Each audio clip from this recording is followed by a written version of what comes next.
Bonjour à tous, ici Lisa Dufaux sur les ondes françaises de Radio Taïwan International. C'est l'heure de la revue Asie-Pacifique, une sélection de sujets d'actualité alternée d'émissions thématiques sur l'Asie-Pacifique.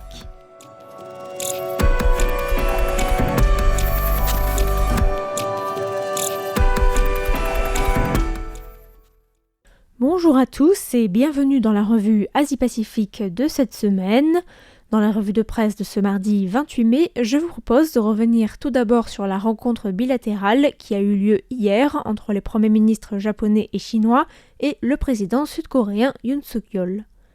Nous irons ensuite en Thaïlande où une députée du parti Move Forward a été condamnée hier à 2 ans de prison sur la base de l'article 112 qui régit le crime de lèse-majesté. Papouasie-Nouvelle-Guinée ensuite, où un glissement de terrain survenu vendredi dernier a presque complètement enseveli un village dans la province d'Anga et où les secours ne sont arrivés que tardivement.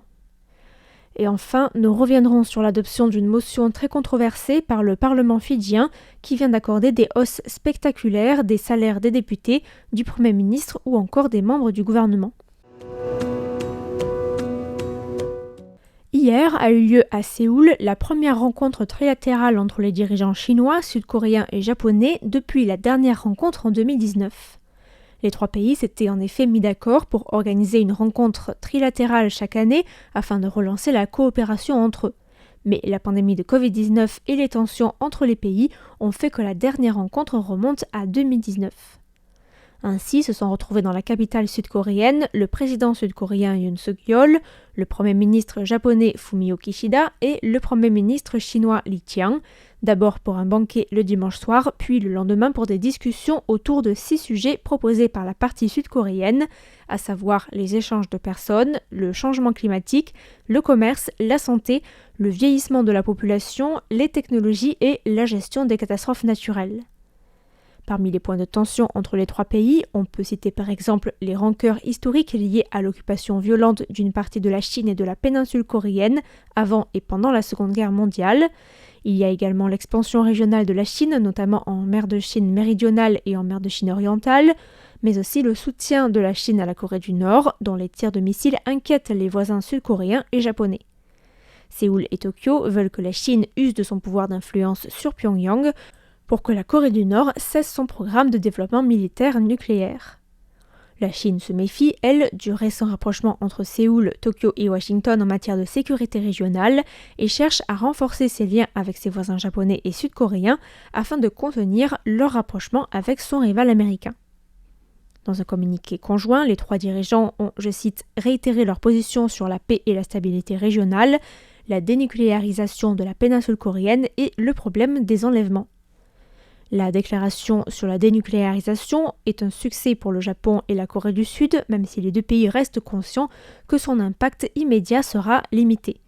Mais l'ajout de ces éléments de langage intervient dans un contexte particulier, alors que la Corée du Nord avait annoncé, avant la rencontre de lundi, le lancement prochain d'un satellite espion. Un responsable sud-coréen des affaires étrangères, cité par le quotidien sud-coréen Korea Herald, a indiqué que l'impact de la déclaration serait sans doute limité au vu de l'attitude chinoise en conférence de presse, puisque le premier ministre chinois Li Qiang, tout en ayant accepté d'inclure le terme dans le communiqué, a soigneusement évité de mentionner cette phrase. Les 3 se sont aussi promis de renforcer la coopération économique entre les 3 pays et d'accélérer les négociations en vue de la signature d'un accord de libre-échange tripartite, je cite, libre, juste, complet, de haute qualité et mutuellement bénéfique. Cho Jun-rong, professeur d'économie à l'Université nationale centrale de Taïwan, a fait remarquer que la signature d'un accord de libre-échange serait plus symbolique qu'autre chose, puisque les 3 pays sont déjà des partenaires économiques à travers le partenariat économique régional global et bénéficient ainsi déjà de droits de douane préférentiels. En Thaïlande, la jeune députée du parti d'opposition Move Forward, Chontincha Jengreo, a été condamnée hier à 2 ans de prison sur la base de l'article 112 qui régit le crime de lèse-majesté.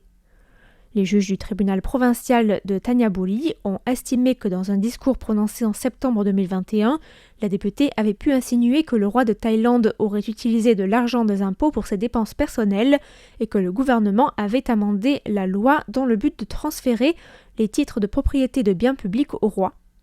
Le tribunal a ainsi jugé que ces propos avaient nui à la réputation du roi et attiré sur lui les insultes et la haine. La députée a déjà annoncé qu'elle ferait appel, bien qu'elle ait obtenu une libération sous caution, ce qui signifie qu'elle ne passera pas par la case prison.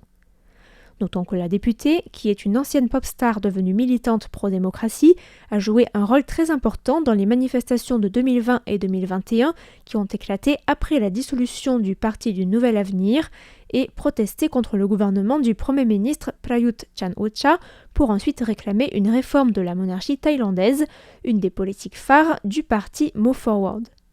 Mais la Cour constitutionnelle thaïlandaise a jugé le 31 janvier dernier que la position du Move Forward Party, qui consiste à vouloir amender les lois de lèse-majesté, était anticonstitutionnelle et équivalente à une tentative de renverser la monarchie.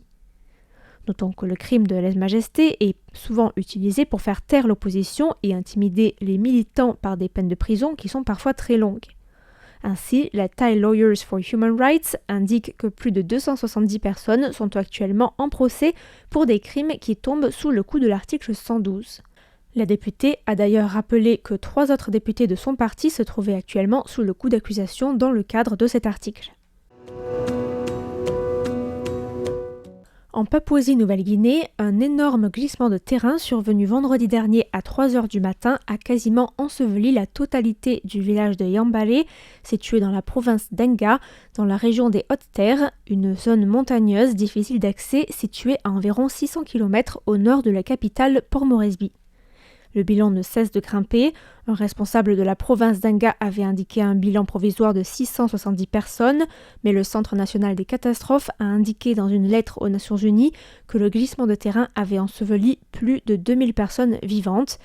Et d'autres sources encore, des locaux notamment, estiment le nombre de morts à 3000 personnes. En réalité, seulement 4 corps et 3 survivants ont été retrouvés pour le moment, car les maisons et leurs habitants, qui ont été ensevelis dans leur sommeil, se trouvent sous une coulée de boue d'une épaisseur estimée à 8 mètres de profondeur par endroit. La population est d'autant plus désemparée que les secours officiels ont extrêmement tardé, et les premiers jours, ce sont les proches des victimes et les habitants des villages voisins qui se sont attelés à chercher les survivants et à récupérer les corps. Les secours envoyés par les autorités sont arrivés avec des machines lourdes héliportées indispensables pour déblayer la boue, les troncs d'arbres et les rochers. L'acheminement des secours est d'autant plus délicat dans cette zone montagneuse et difficile d'accès, on l'a dit, car elle est voisine de Wabeg où ont eu lieu des violences tribales il y a quelques mois et dont on avait parlé dans la revue Asie-Pacifique, ce qui fait que les secours doivent être escortés sur la route. Des personnes déplacées vivaient d'ailleurs dans le village de Yambale, ce qui pourrait encore faire grimper le bilan humain. Enfin, selon les dernières nouvelles, le sol reste instable et continue doucement de glisser. 6 villages en aval doivent donc être évacués, soit jusqu'à 10 000 personnes, pour éviter une autre catastrophe. Mais les surveillants de Yambale et les secouristes sur place sont aussi en danger en déblayant le site. Notons que plusieurs pays ont offert de l'aide, notamment les États-Unis, la Chine, l'Australie, la Nouvelle-Zélande, la France ou encore l'Inde.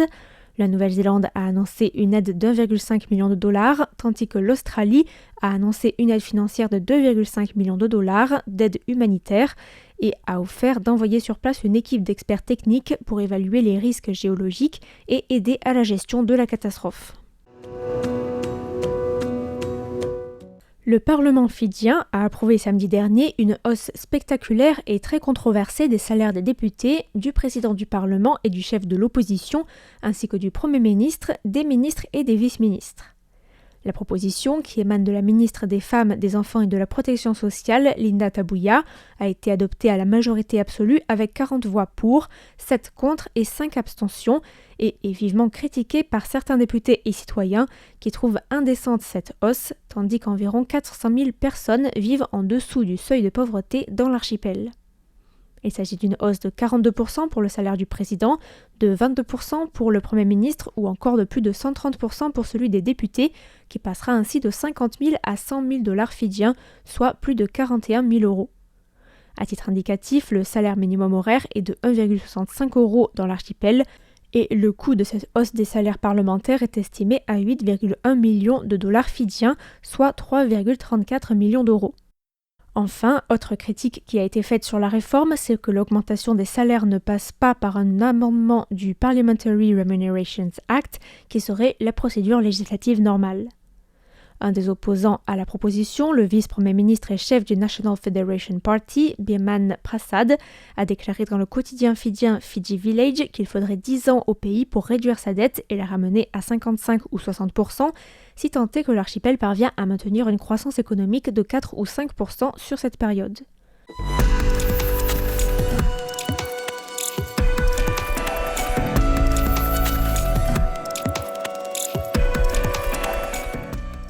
C'était la revue Asie-Pacifique de cette semaine, présentée par Lisa Dufaux pour Radio Taïwan International. Merci pour votre écoute et à la semaine prochaine.